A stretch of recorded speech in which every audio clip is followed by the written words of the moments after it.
Okay, students, are you able to see the screen? Yes, ma'am. If you have any problem regarding yesterday's Yes, ma'am. topic, you can ask me.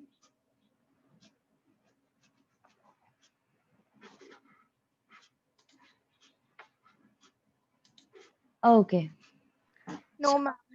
okay. Today we have to start peace and the state. It is often argued that the division of the world into separate sovereign states is an impediment to the pursuit of peace. अब ये अक्सर इस चीज पर argue किया जाता है कि जो दुनिया को हमने डिवाइड कर रखा है अलग अलग सोवरेन स्टेट में, ये क्या है, एक तरीके से खुशी मतलब शांति लेने का एक प्रोसीजर है. As each state sees itself as an independent and supreme entity. अब क्योंकि हर एक स्टेट जो है अपने आप को कैसे देखती है कि मैं इंडिपेंडेंट हूँ और सबसे सुप्रीम हूँ. It tends to protect its own perceived self interest, और वो कोशिश करती है कि सिर्फ अपने ही जो इंटरेस्ट है, ठीक है, अपने ही जो इच्छाएं हैं उन्हीं के अनुसार वो कोशिश करती है अपने एफर्ट्स लगाने की. क्यों, क्या हुआ ma'am? Okay, let's continue. Impediment का मतलब होता है एक ऑब्स्ट्रक्शन की तरह, यानी कि एक हिंड्रेंस की तरह, एक बाधा की तरह ये आ रहा है जिससे हम क्या नहीं कर पा रहे हैं, शांति जो है वो अचीव नहीं कर पा रहे हैं, क्योंकि सब अपने अपने बारे में ही सोच रहा है. हर कोई स्टेट जो है वो अपने ही भलाई के बारे में सोच रही है. While the pursuit of peace requires that we see ourselves as a part of larger humanity. अब जबकि शांति को जो हम परसू मतलब कोशिश कर रहे हैं शांति को अपनाने की, वो क्या है, उसके अंदर हमको एक ऐसा हिस्से की तरह देखना है, सिर्फ खुद के बारे में ना सोचना है, और ऐसे देखनी है चीजें कि हम एक बहुत बड़ी ह्यूमैनिटी का हिस्सा हैं. ठीक है. State tends to make distinctions between people, और स्टेट जो है वो क्या करती है, कोशिश अलग अलग लोगों के बीच में डिफरेंसेस देखती है. To pursue the interest of their citizens they are willing to inflict injury upon others. अब सिर्फ खुद के इंटरेस्ट, अपने जगह के लोगों के सिटीजन्स जो हैं उनके इंटरेस्ट को पूरा करने के लिए दूसरे लोगों को कैसे नुकसान पहुंचाया जाए, वो इस चीज को लेकर के भी आगे रहता है. कौन? State. Besides, in today's world, each state has consolidated instruments of coercion and force. अब इसके अलावा हर वर्ल्ड के अंदर, मतलब दुनिया के अंदर, हर एक स्टेट जो है वो अपने ही अलग तरीके से इकट्ठा करने पर लगा हुआ इंस्ट्रूमेंट, जिससे वो उसको फोर्सफुल तरीके से और पावरफुल तरीके से यूज कर सके दूसरों के खिलाफ. While the state was expected to use its force, its army, or its police to protect its citizens, in practice, these forces could be deployed against its own members to suppress dissent. अब क्या होता है, ये जो states हैं इनसे expect किया जाता था कि ये अपने लोगों की भलाई के लिए, उनको प्रोटेक्ट करने के लिए आर्मी और अपनी पुलिस का यूज करेंगे, इस फोर्स का यूज करेंगे. लेकिन क्या कर रहे हैं ये लोग, ये इन्हीं फोर्सेस का इस्तेमाल कर रहे हैं अपने ही लोगों के, अपने ही मेंबर्स की इंटरेस्ट को दबाने में, उनकी इच्छाओं को दबाने के लिए. This is most clearly evident in authoritarian regimes and military dictatorships like the one currently ruling Myanmar. अब सबसे इसका क्लियर एग्जांपल है, इसका एक अच्छा एविडेंस आपको मिलेगा जो रेजीम्स चलाई जा रही हैं और मिलिट्री डिक्टेटरशिप चलाई जा रही है म्यांमार के अंदर. The long-term solution to such problem lies in making the state more accountable through meaningful democratization and reining it in via an effective system of civil liberties. अब इसको सही करने का एक लॉन्ग टर्म सोल्यूशन ये है इन प्रॉब्लम्स का, lies in making state के अंदर एक जो चीज है जो वो चला रहे हैं डिक्टेटरशिप और वो सब, वो एक इसका एक ही सोल्यूशन है कि सारी जो डेमोक्रेटाइजेशन के अंदर चीजें होती हैं उनको इफेक्टिव सिस्टम के साथ में लागू किया जाए, सिविल लिबर्टीज को लेकर के, यानी कि लोगों की जो आजादी है उसको लेकर के इस तरह का इफेक्टिव सिस्टम बनाया जाए. This is the route taken by the post apartheid regime in South Africa. ये वही रास्ता है जो अपनाया गया था अपार्थाइड regime के बाद में. पोस्ट अपार्थाइड और का मतलब अपार्थाइड regime जब हटा दिया गया था साउथ अफ्रीका में, उसके बाद जो फॉलो किया था उस तरीके से, which is one of the prominent political success stories of the recent year, जो कि क्या है, अभी तक की सबसे अच्छी political success stories के अंदर आता है, जो भी recently हुआ है, मतलब कुछ ज्यादा साल नहीं हुए हैं. The struggle for democracy and human rights is thus closely linked to safeguarding of peace. इसीलिए ये जो संघर्ष है जनतंत्र को लेकर के और ह्यूमन राइट्स को लेकर के वो कहीं ना कहीं क्लोजली एक दूसरे से जुड़ा हुआ है, जो पक्का करता है कि हाँ हमें किस तरीके से अपने पीस को रक्षा करनी है। अभी तक किसी को कोई दिक्कत, कोई चीज समझ में नहीं आई हो तो आप लोग पूछ सकते हैं। No, ma'am, it's clear. No, ma'am, no problem. Okay, then we have different approaches to the pursuit of peace. अब क्या है, हमारे पास अलग अलग अप्रोचेस है कि हमें पीस किस तरीके से हासिल करना है, अलग अलग टेंडेंसी है लोगों की। Different strategies have been used for pursuit and maintenance of peace. अलग अलग strategies जो हैं वो लागू की गई हैं कि किस तरीके से हम peace achieve कर सकते हैं या किस तरीके से हम maintain कर सकते हैं peace.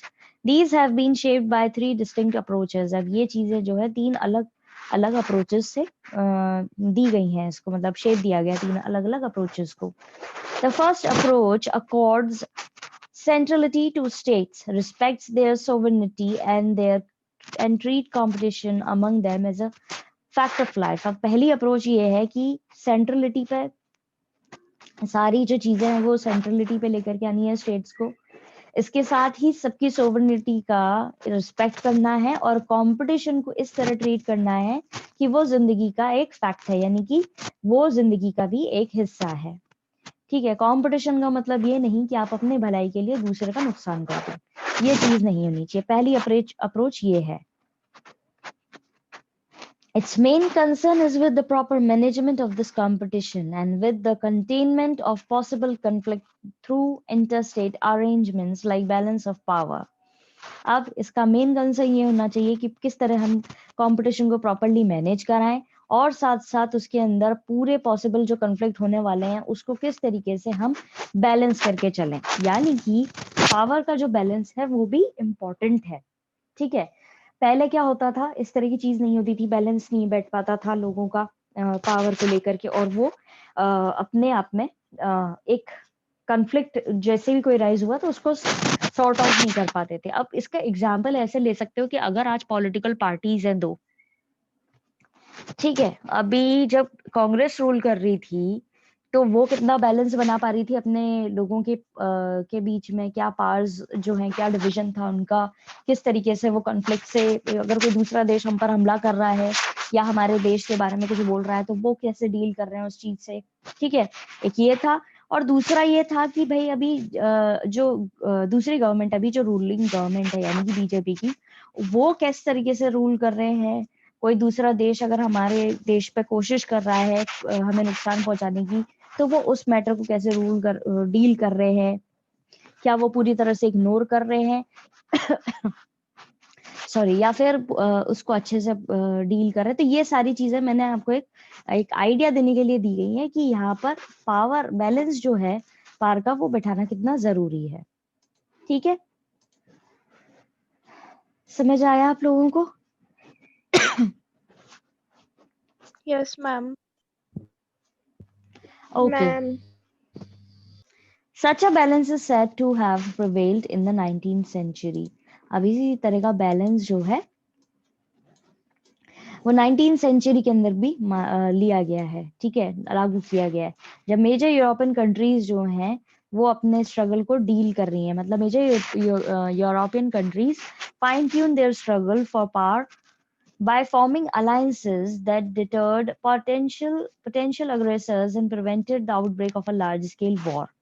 हमारे वर्ल्ड के अंदर ऑलरेडी 2 वर्ल्ड वॉर हो चुके हैं। ठीक है, और उसके आफ्टरमैथ्स हमने देखे हैं कि किस तरह की सीवियर बीमारियां फैली हैं और लोगों के अंदर कितनी दिक्कतें आई हैं और बहुत ज्यादा डिस्ट्रक्शन हुआ, नेचुरल रिसोर्सेज खराब हुए, हार्म हुआ हमारी अर्थ को, हमारे एनवायरनमेंट को बहुत हार्म हुआ, वो सब देख लिया है। तो अब किस तरीके से बैलेंस बनाया जाए वो देखा जा रहा है, और ये 19th सेंचुरी से ही लागू हो गया है। मेजर यूरोपियन कंट्रीज जो हैं वो कोशिश कर रही हैं अपना जो संघर्ष है पावर को लेकर के उसके अंदर वो प्रॉपर तरीके से उसको करें। ठीक है, और ये कैसे कर रही है, अलायंसेस फॉर्म करके, यानी अपनी सहभागिता जो है वो एक तरीके से कर रही है, सहयोग कर रही है दूसरे लोगों को जो इनको दिख रहा है कि हाँ अब आने वाले समय में यहाँ पर लोगों के बीच में, अब जैसे इंडिया और पाकिस्तान का एक अच्छा एग्जाम्पल ले सकते हो आप, कि जब भी ये सिचुएशन आती है कि लगने लगता है कि इंडिया और पाकिस्तान के अंदर वॉर होगा, तो बाकी की जो यूरोपियन कंट्रीज हैं या नॉन यूरोपियन कंट्रीज हैं वो कोशिश करती हैं कि दोनों ही देशों के बीच में सोच समझा करके समझाइश से इस चीज को सॉर्ट आउट किया जा सके, और साथ साथ उसको ये जो स्थिति है वॉर की उसको हटाया जा सके, रिमूव किया जा सके, पीसफुल तरीके से उस चीज को, इनके बीच की कंफ्लिक्ट को सॉर्ट आउट किया जा सके। तो यहाँ पे वही बोला गया है, दैट लाइंसेस द डिटर्ड पोटेंशियल अग्रेसर, जो पोटेंशियल अग्रेशन होने वाला है उसको कैसे प्रिवेंट किया जाए, और लार्ज स्केल वॉर जो है उसको कैसे रोका जाए। ठीक है, ये सारी चीजें यहाँ पे बोली गई हैं। इस पैराग्राफ के अंदर किसी को कोई दिक्कत? Pursuit of peace.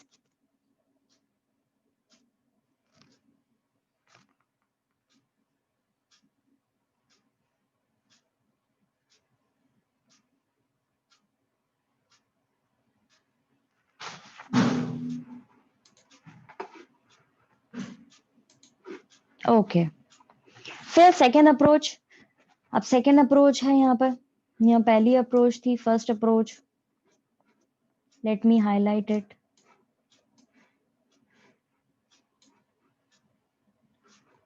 अब है second approach. The second approach too grants the deep-rooted nature of interstate rivalry। अब यहाँ पर भी सेकेंड अप्रोच जो है वो भी क्या, एक काफी इंटरस्टेट जो राइवलरी चल रही है, दुश्मनी चल रही है, जो काफी समय से चली आ रही है, उससे डील करने के लिए है। ठीक है, but it stresses the positive presence and possibilities of interdependence. लेकिन ये ध्यान देते हैं ज्यादा कि कितना पॉजिटिव प्रेजेंस पर, और जो पॉसिबिलिटी है एक दूसरे के ऊपर इंटरडिपेंडेंस की, उसको लेकर के ये ज्यादा वो करते हैं।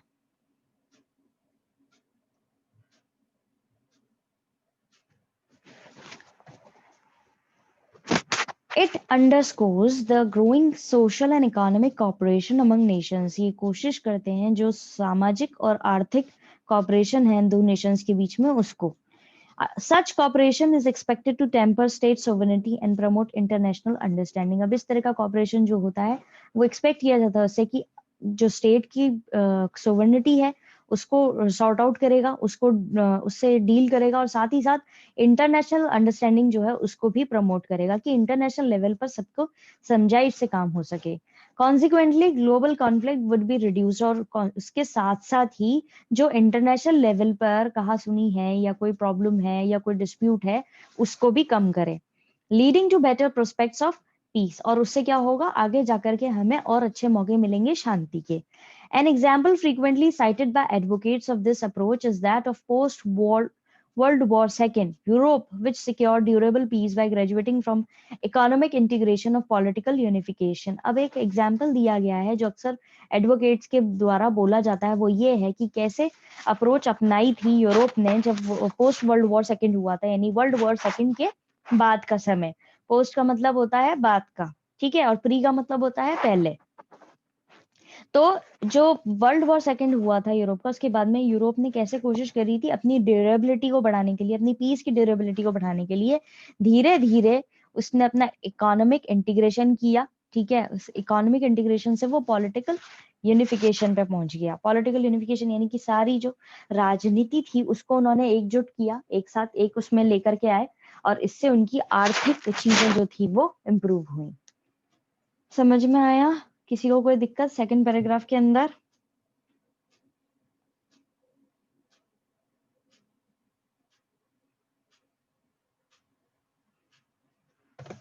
स्टूडेंट्स कोई दिक्कत आप लोग पूछ सकते हैं अभी।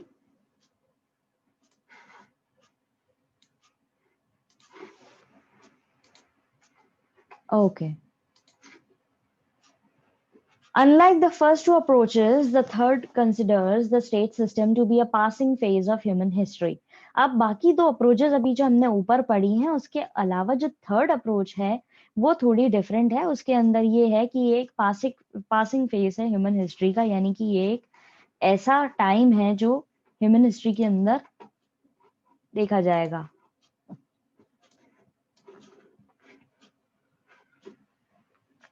It envisages the emergence of a supranational order and sees the fostering of a global community as the surest guarantee of peace. अब ये किस चीज पर बेस्ड रहते हैं? थर्ड जो इनकी अप्रोच है वो क्या है? किस चीज पर इनका ध्यान है कि एक नेशनल ऑर्डर है, ठीक है, और ये देख रहे हैं आने वाली जो ग्लोबल कम्युनिटी है उसको, यानी कि आगे जाकर के पूरी अर्थ के जो लोग हैं वो एक ग्लोबल कम्युनिटी की तरह काम करेंगे, ठीक है, और किस में काम करेंगे, और इससे हमें बहुत ही अच्छी लेवल पे शांति मिलेगी। एक डिजायरेबल फ्यूचर इवेंट है ये, ठीक है, इसको मार्क कर लेंगे सुप्रा नेशनल ऑर्डर के तौर पे। जो पहली अप्रोच थी उसके अलावा जो थर्ड है उसको इस तरह से माना जाता है।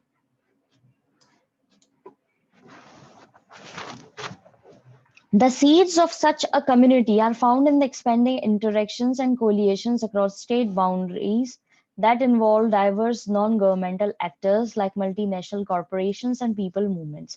अब जो बीज हैं इस तरह की कम्युनिटी के वो कैसे बोए जा सकते हैं? जब हम हमारा इंटरेक्शन और कोलिएशंस जो है, कोलिएशंस यानी गठबंधन और इंटरेक्शन यानी कम्युनिकेशन जो है स्टेट बाउंड्री से ज्यादा करें, जिसके अंदर नॉन गवर्नमेंटल एक्टर्स जैसे कि मल्टीनेशनल कॉर्पोरेशंस हो या पीपल्स मूवमेंट हो वो ज्यादा इन्वॉल्व हो, ठीक है।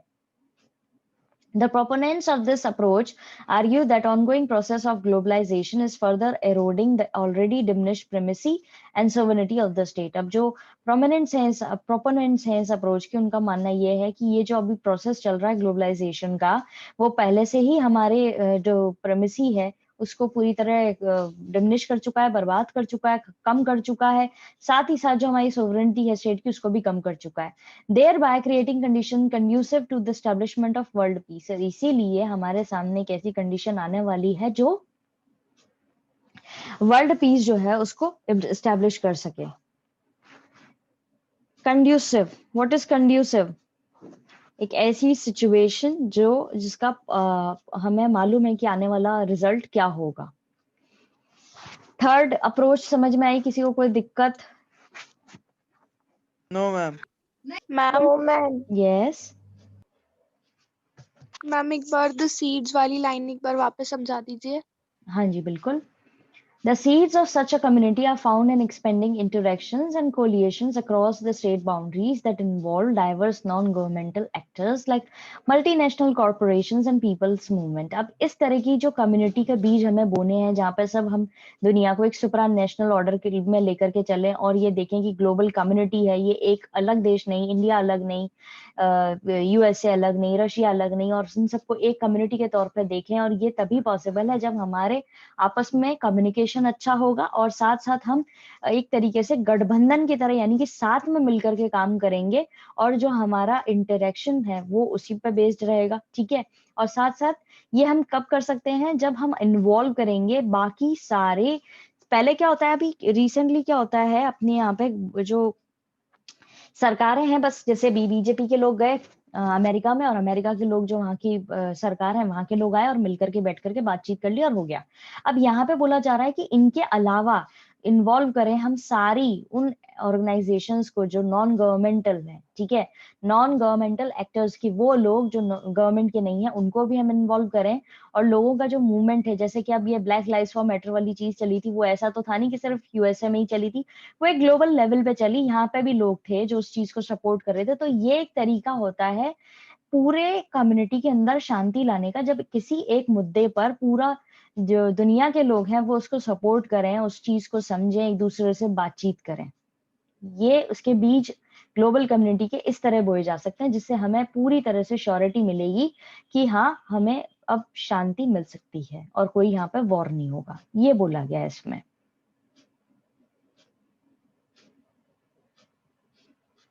Okay ma'am. क्लियर हुआ? अभी भी कोई डाउट है तो आप लोग पूछ सकते हैं। No ma'am, clear. ठीक है। अब यूनाइटेड नेशंस जो है अब यूनाइटेड नेशंस में भी set to embody elements of all the three approaches. अब आपको देखने को मिलेगा कि यूनाइटेड नेशंस जो है ये तीनों ही एलिमेंट्स को यानी तीनों ही अप्रोचेस को लेकर के चलता है। The security council which gives permanent membership and veto power, right to shoot down a proposal even if it is supported by other members to 5 dominant states। अब सिक्योरिटी काउंसिल जो है हमने पहले भी पढ़ा है इसके बारे में। सिक्योरिटी काउंसिल जो है अपने परमानेंट मेंबर्स को ये वीटो पावर का हक देता है कि अगर सारे बाकी मेंबर्स किसी एक पर्टिकुलर चीज के फेवर में है तो भी ये उसको शूट डाउन यानी कि उसको मना कर सकता है। ठीक है, to 5 dominant states reflects the prevalent international hierarchy. अब इस चीज को देखा जाए तो ये क्या है, 5 जो इसके सिक्योरिटी काउंसिल के मेंबर हैं वो क्या है, डोमिनेंट स्टेट की तरह हैं, यानी वो डोमिनेंस दिखाते हैं। इकोनॉमिक और social council promotes interstate cooperation in several spheres. अब इकोनॉमिक और सोशल काउंसिल जो है यूनाइटेड नेशंस के अंदर वो क्या प्रमोट करता है कि किस तरीके से इंटरस्टेट कोऑपरेशन चालू करा जाए, अलग अलग फील्ड के लोग जो है उनको ला करके बिठाया जाए और किसी चीज पर डिस्कशन कराया जाए। The commission on human rights seeks to shape and apply transnational norms. और कमीशन जो है ह्यूमन राइट्स वाला वो क्या शेप अप करता है कि किस तरीके से हमें कानून बनाने चाहिए, ठीक है, नेशनल लेवल पर, ट्रांसनेशनल लेवल पर किस तरीके से हम चीजों को शेप दे सकते हैं और उनको फिर लागू कर सकते हैं। तो इसको ऐसा देखा जाता है कि इसके अंदर क्या है, तीनों ही अप्रोचेस हैं। ठीक है, समझ में आया? कोई दिक्कत इस पैराग्राफ के अंदर? No ma'am, no problem. Okay. Transnational का मीनिंग है एक्सटेंडिंग और ऑपरेटिंग अक्रॉस नेशनल बाउंड्रीज, यानी कि नेशनल बाउंड्रीज से आगे जाकर के काम करना, उनको बढ़ाना। ठीक है, ये यूनाइटेड नेशंस का काम है। So that's it for today. आज हम इतना ही पढ़ेंगे। I am going to send you link for your history class and hopefully we'll discuss all of your problems on Monday, and you'll be coming to school and we'll sort out your problems in class. Okay, students? Thank you, ma'am. Welcome.